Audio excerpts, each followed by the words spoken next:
What you're saying is that all software has become SaaS. Hey, I love the SaaS service, but I want an on-premise version. So it's SaaS by the new Wall Street definition of SaaS. The first feature flag is easy. It's when you start to have 50 and you want to control them and manage them. That's when it's hard. One of the main reasons that people want other people's software is that it's more secure than writing it themselves. Well, everything can be written in 50 lines, I thought. One of the last holdouts against continuous delivery is SDKs. It's not like back in the old days when an SDK was an SDK. This is pretty inside baseball. Hi, I'm Paul Bigger, founder of Circle CI. I'm Edith Harbaugh, CEO and co-founder at LaunchDarkly. And you're listening to Be Continuous, a podcast about continuous delivery and software development. You can get in touch with us anytime at our Twitter handle @ContinuousCast. The show is brought to you by HeavyBit. To learn more, visit heavybit.com. And while you're there, check out their library, home to great educational talks from other developer company founders and industry leaders. So we're going to talk today about SaaS, about software as a service, and about how that relates to continuous delivery.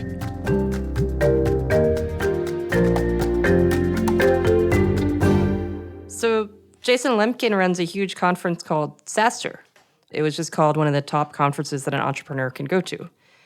And when I looked at who was attending, it's basically everybody who's making software. Right. So his original premise was that you needed a conference just for software as a service. And this was that conference. And now it's just, I look at it like, well, this is just software. So what you're saying is that all software has become SaaS. Yeah. And even beyond that, SaaS in itself has then turned around and gone back to on-prem. Right. Which on-prem is on-premise, where a customer takes a version and they install it on their own hardware, which is, at that point, is it still even SaaS? Right.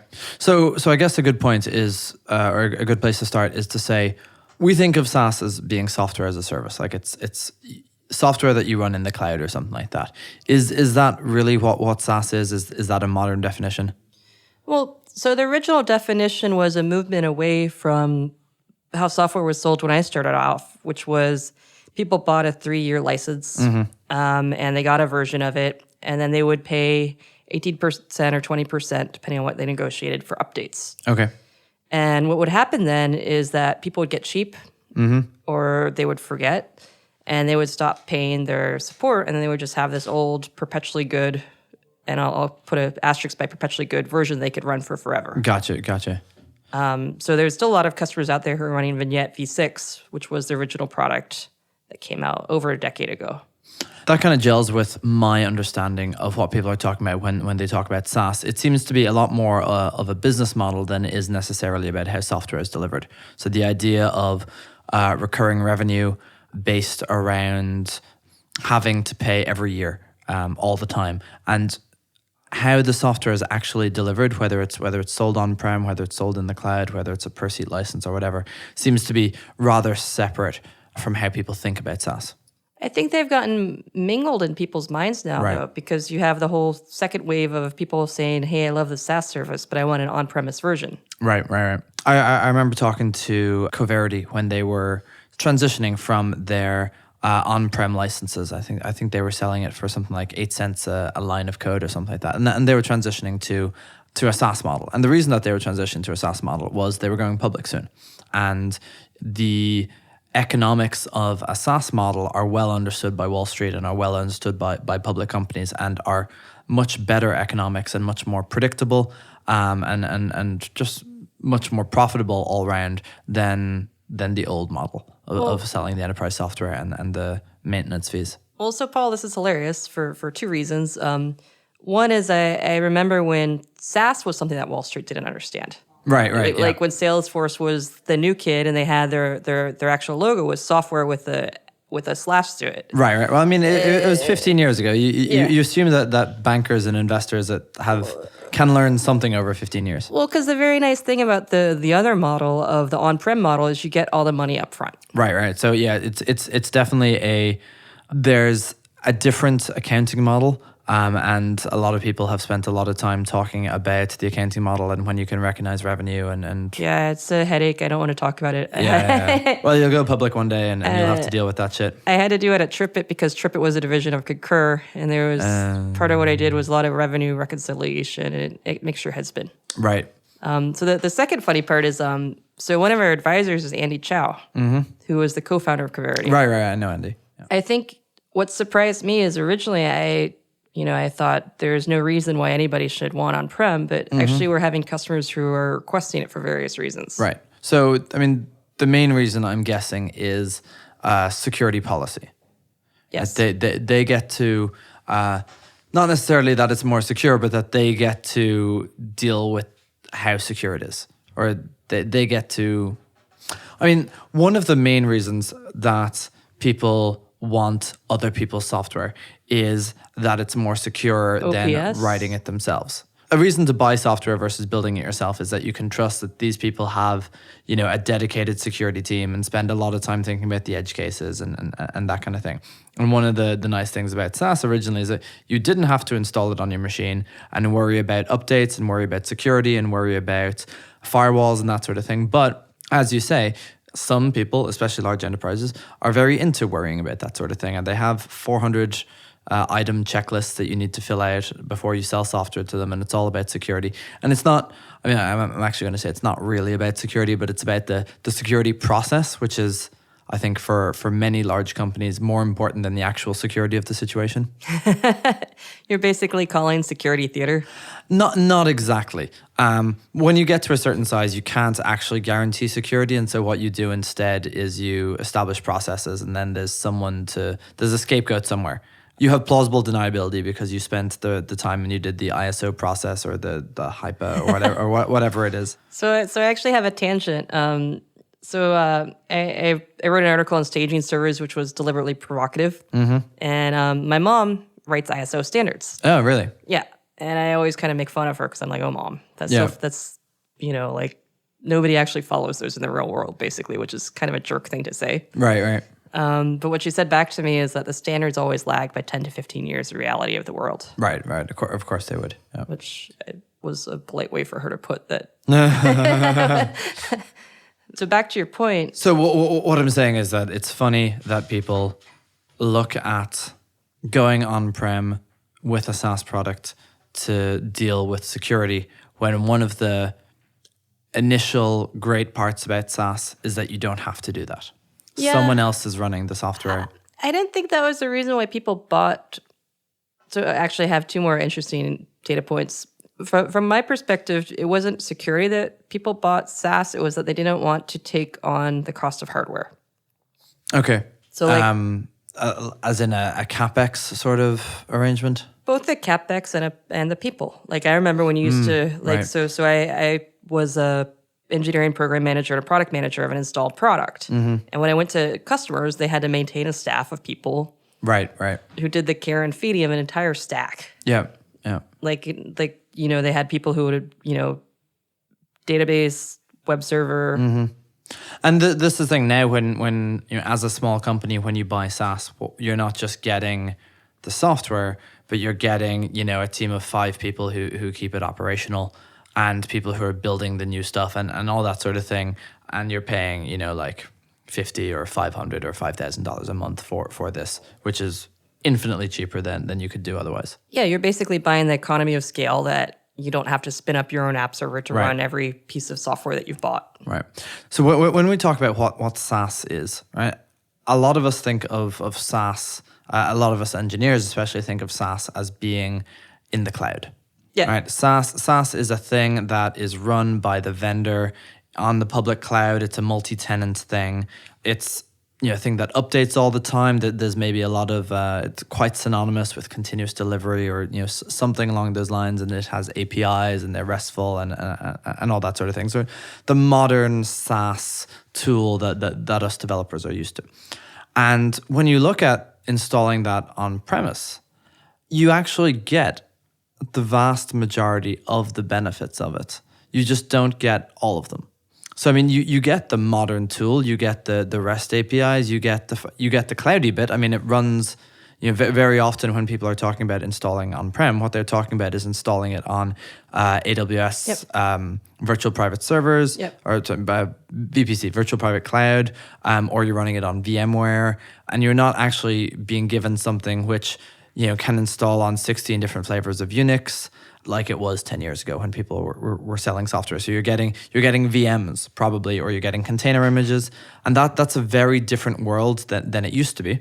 And so you're getting still a lot of the advantages. So if you buy Circle on-prem, it's part of your cloud and it scales up and it scales down, and you're not like managing a particular set of servers in the way that you are. In fact, a lot of the server management or a lot of the scaling is built into the product itself. So you're, dealing with a control panel, which is probably a fairly part-time job for one developer, rather than an entire team is managing the database and managing the stack and all that sort of thing. Yeah, and exactly what you said was one of the big original draws of Salesforce. Okay, go on. So one of the original draws when their literal logo was no software is that like, hey, you don't have to buy this entire stack of people. Gotcha. To run if you're a sales organization, which Salesforce originally was. At Salesforce, it's like you want to get visibility into your pipeline. You don't want to have to employ an entire IT staff to get that. Right. Because that was the way. And that's what you did with Siebel or something, right? Yeah, I mean that was SAP's whole business model is that you bought these incredibly complex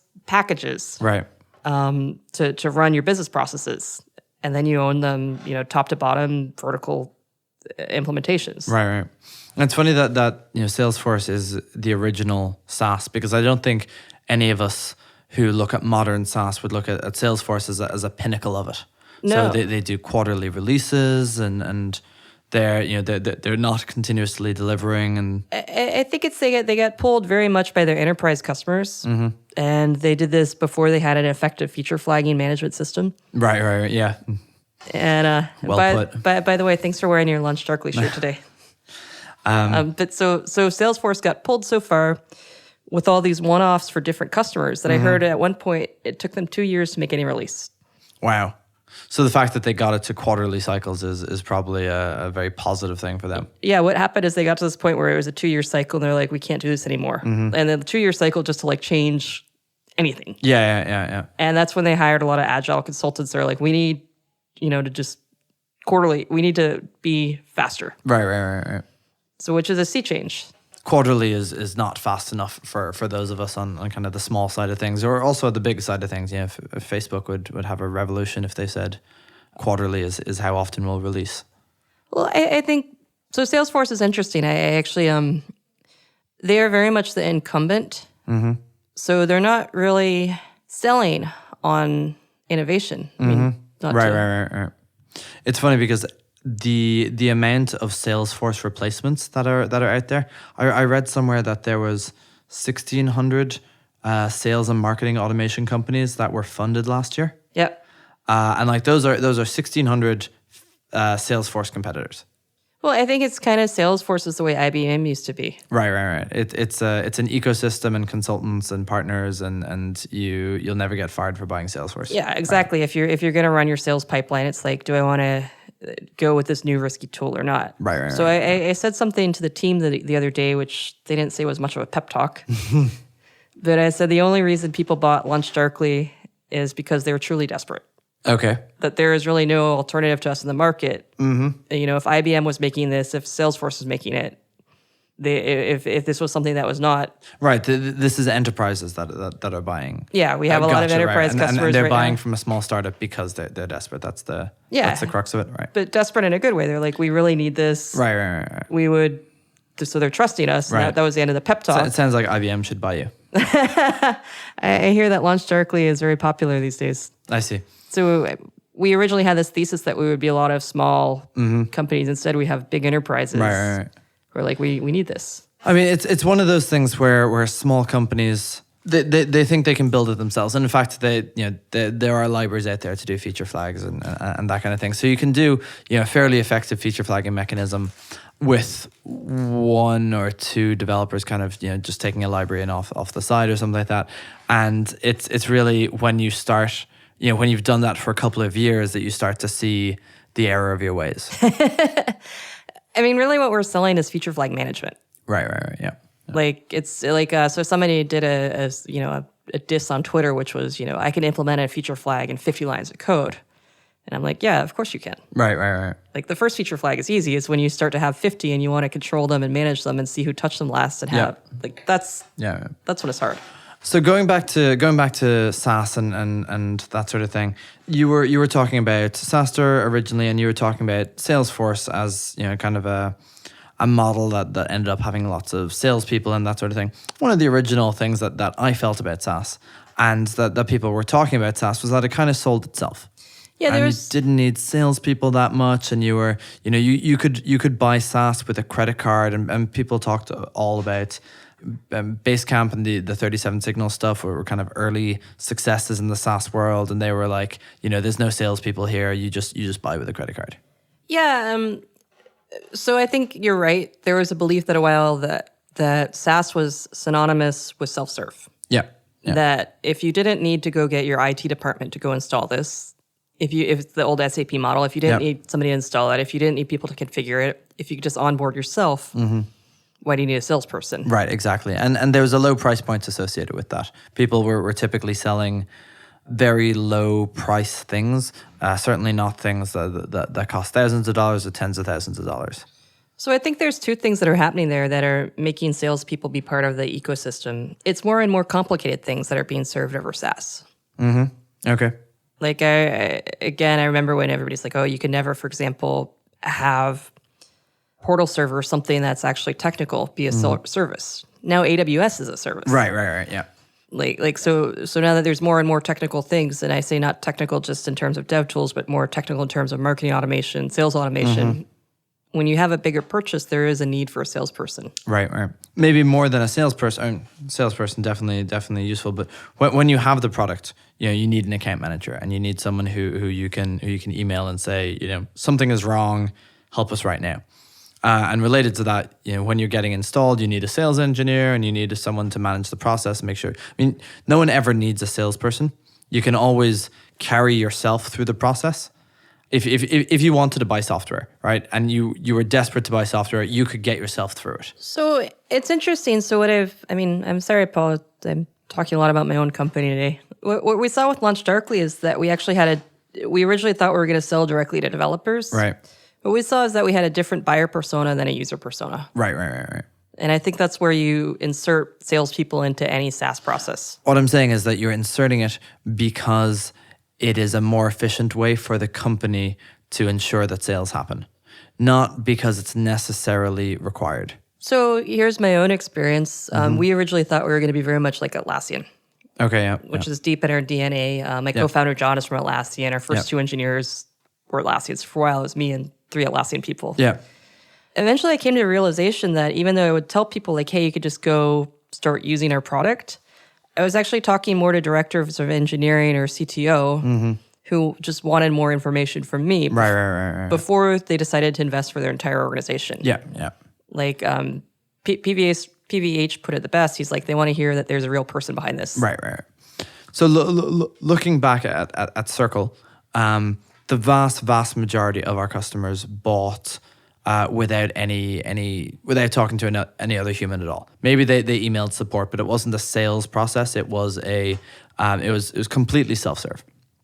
And this was true for the first 3.5 years. Occasionally people would buy occasionally people would, you know, request their CFO to have a conversation with someone on our side, or the CFO.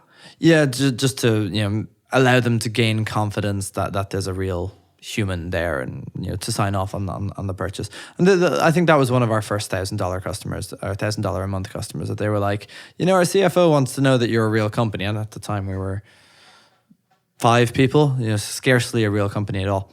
So we were able to, we were selling $10,000 a month contracts without a salesperson. But you had a salesperson. We had a salesperson, absolutely. We had a part-time salesperson. No, you were the salesperson. I was the salesperson, yes. And that's what I mean. But it was part-time, and I wasn't exactly running the process. You know, I didn't have a big like checklist of you know, where everyone was in the pipeline and following them through. I was largely answering emails as they came in, and the customer was driving the process because they desperately needed it. That's a very different sales process than people buying the on-prem. So people who buy Circle on-prem are talking to a salesperson. They want to talk to a salesperson. They want someone who will manage the process for them and make sure that it doesn't drop off the radar, because they've got, a quarterly goal that's associated with getting CI in place. And they have 40 different steps that they need to go through to be able to buy software. And they need someone on the other end who's actually going to do that. Exactly. And it's not going to be a support team. It's going to be a person whose job it is to make sure that happens. Yeah, I mean, a good salesperson helps everybody look good. Right. So we've gone from a place where people bought almost entirely self-serve to a place where people, and I mean as an industry, as the SaaS industry, to a place where people use enterprises. And you're right, it's a lot to do with the complexity. It's a lot to do with like people selling larger price points and larger companies looking to buy SaaS. So at the start, you could buy your Salesforce SaaS, whatever, and those guys had tons of salespeople to deal with that. But the vast majority of SaaS were looked a lot more like Fog Creek and 37 Signals, and there were no salespeople on the other end. Now, people are selling much higher price points, and I'm looking at a company like do you know Hearsay Social? Yeah, it sounds familiar. They're based in Mission Bay. They sell some sort of predictive model based on your social profiles to like insurance companies and that sort of thing. So there's something Sounds very Brave New World. There's something like 200 potential customers for them in the entire world. And they're massive contracts. And so they have a massive sales team, right? Or maybe not a massive sales team, but it's entirely sales driven, right? Because you can't sell to one of those 200 giant companies without having a sales team that is managing every step of the way. And that is an entirely SaaS product. There's no on-prem. It's all in the cloud, and it's all managed on the Hearsay's servers. But because of the business model, they need a sales team. And the price point. Paul, this is pretty disappointing, but I agree with you. Again, I think what's really happened is that SaaS was originally scary and new, so it was very much low market. Right. And it's just moved up the food chain and is at higher and higher higher and higher price points. Right. Like what you said, like some Hearsay, they're not just going to tell one insurance agent, hey, install this and start giving quotes. Right. It's something that has to come organization-wide, and at that point, you need a salesperson.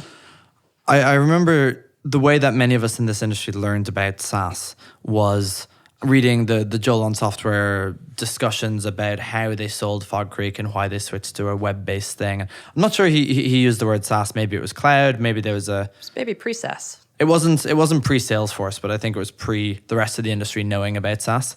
And part of the benefits there was the vendor controls updates. Yes.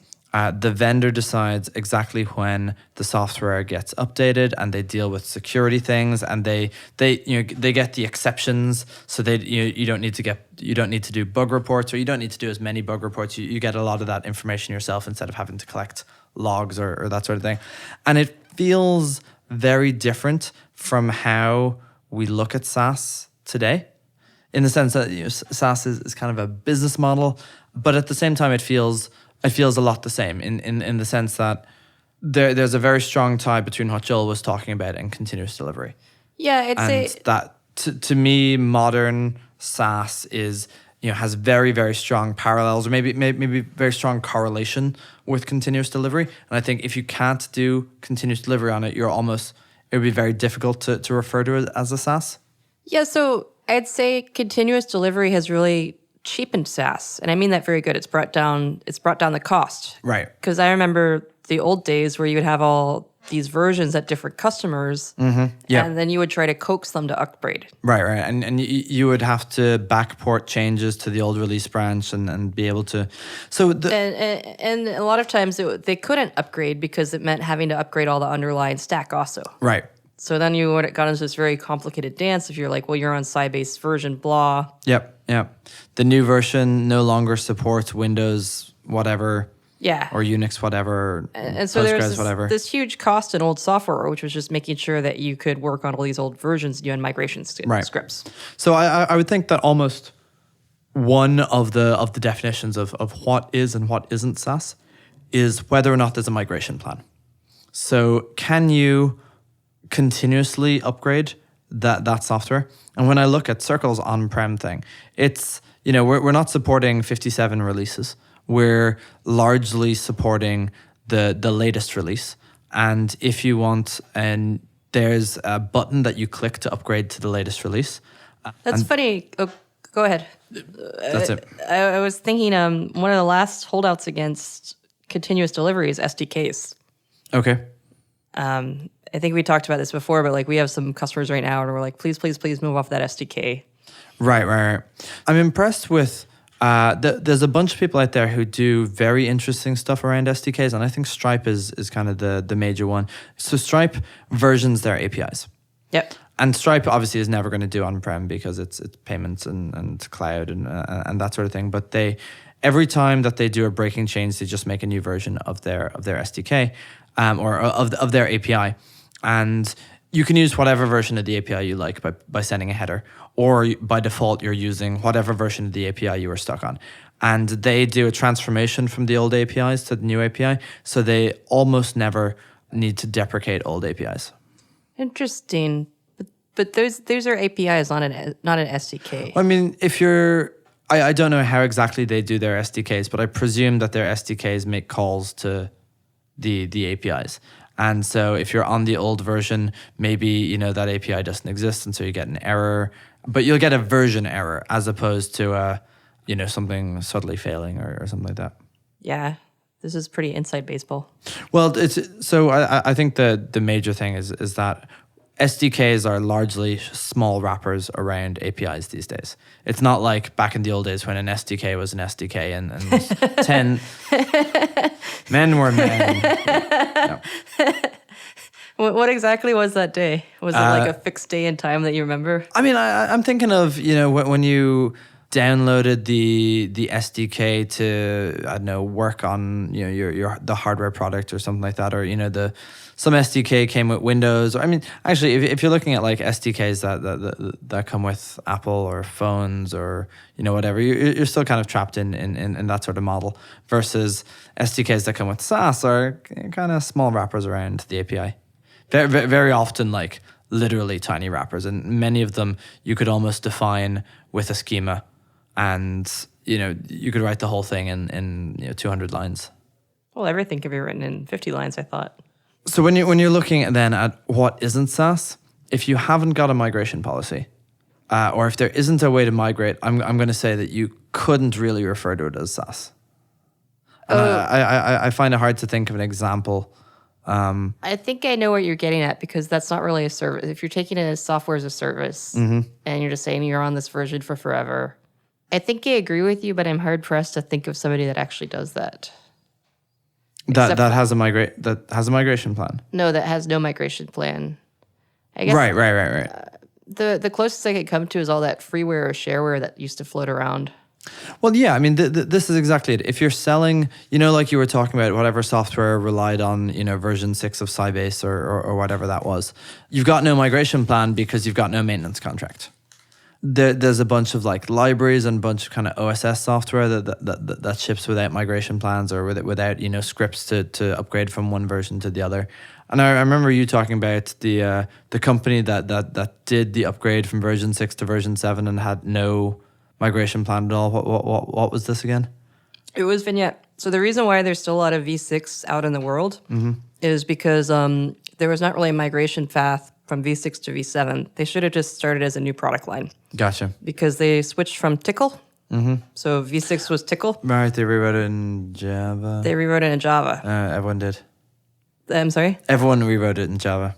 Whatever it was rewritten in Java. It was, so dissecting it, like it was a smart thing to do in that Java was the wave of the future, and that seems dated now, but at the time it was. This was 2001. But they should have just said, here's our Java version, and just called it V1 of Java instead of saying this is the next iteration. Because what it basically did is it stalled everybody at V6. And then what happened was competitors came and said, well, the amount of effort to go from V6 to the V7 is equivalent to you just moving to our platform. Right. So they got picked off by all the other competitors who were like, if you're already going to all this effort. Right.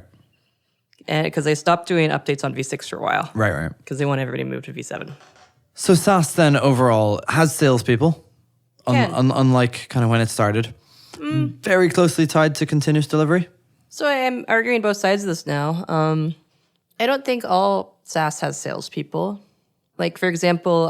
if you're going to the SaaSter conference, you're going to learn about salespeople. Oh, I know, a lot more than you're going to learn about SaaS. Yeah, I mean, like, so for example, I'm thinking of a software we use. Like, we use Quip, we use Pipedrive. These didn't have a salespeople, but we're at a pretty low price point, so we can't economically support a salesperson at it. You know, if we're paying, I think that we pay like, I don't know, $39 a month or something. Right. At some point, you'll like Dropbox, which we pay a relatively low price point for. We will hit salespeople size at some point. There are salespeople who sell Dropbox to larger companies for much larger price points. So I had one more interesting point about on-prem. So the original thing about SaaS was that you didn't have to have the cost of buying hardware. So I have a friend right now who is selling very effectively on-prem, and he's bundling into his on-prem solution the cost of the hardware. Okay. And I said, this seems odd to me. And I asked him why, and he said, well, otherwise, the people who are buying on-prem would have to go and provision the hardware and order it, and that would create long delays. Right. And he wanted to get these contracts signed. I mean, this is a thing. People sell, servers that you rack rather than software that you install onto the servers. But he's going back. He's actually selling the whole stack. So he's selling people. Originally, he started selling people software, and then he's like, it's taking them too long to get hardware, and I want to close this deal. Right. And they're willing to pay for the hardware, so he sells it as a bundle. What does that do to the margins? That was kind of my question. He's like, right now, it doesn't matter to him. Okay, it's early stage. It's well, he's selling. I mean, he's selling the hardware for profit. Yeah. And mainly, he just wants to get these customers onboarded instead of it waiting till a year for the next budget cycle for them to get their own hardware. So how is that related to? So so basically, it's a SaaS company that's twisted back on, and now Why is that a SaaS company? Well, he thinks of himself as a SaaS company, but now they're doing on-prem and selling hardware, and I'm like, well, this. Right, and they do recurring revenue, I presume. Yeah. Right. So it's SaaS by the new Wall Street definition of SaaS. But it's when you look at it, you're like, hey, this is a lot like the old days. Does it have a migration plan? I should ask him that. Thanks for listening to this episode of To Be Continuous, brought to you by HeavyBit and hosted by me, Paul Bigger of Circle CI, and Edith Harbaugh of Launch Darkly. To learn more about HeavyBit, visit heavybit.com. While you're there, check out their library, home to great educational talks from other developer company founders and industry leaders.